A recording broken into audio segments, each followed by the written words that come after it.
Ona bu borliq. Ona butun olam. Ona bu eng iliq qo'llar, bu xotirjamlik, cheksiz mehr. Yillar o'tgan sari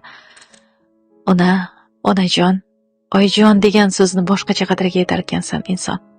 Ulg'aygan sari bu so'zga judayam muhtoj bo'lib qolar ekan har bir inson.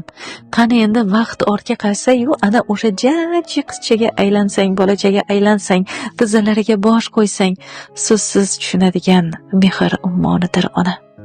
Sog'inar ekansan ona. Inson ulg'aygan sari shunchalar onaga muhtojlik kuchayib boraverar ekan. Hayratlanarlisi bilasizmi nima? Sevgan yoring, jigarga o'sha farzanding, hatto eng yaqining mehri ham mana shu bo'shliqni qalbdagi to'ldirmas ekan. Ona hech qachon ranjimasin, bu gunoh, bu mumkin emas. Chunki u ona. Robbim oyoqlari ostiga jannatlarni tashlagan buyuk siymo. Siz mening onamsiz deb bag'riga bosh qo'ying, yuzlariga termuling, hatto shu nigohlaringiz uchun ham Robbim sizga ajr savoblar beradi. Har kunni g'animat bilaylik, shoshiling, onangizga mehringizni izhor eting. Agar ijozat bersangiz, dilingizdagi so'zlarni men yetkazay.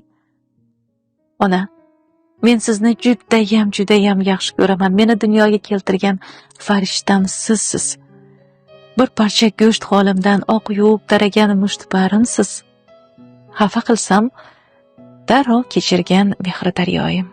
Sizni hech kimga alishmayman, chunki siz hech kimga ozor bermaydigan zotsiz. Sizni yaxshi ko'raman onajon. Ba'zan yo'q, bormaysan yoki mumkin emas desangiz, men noshudsiz haqingizda onam doim qattiqqo'llik qiladilar.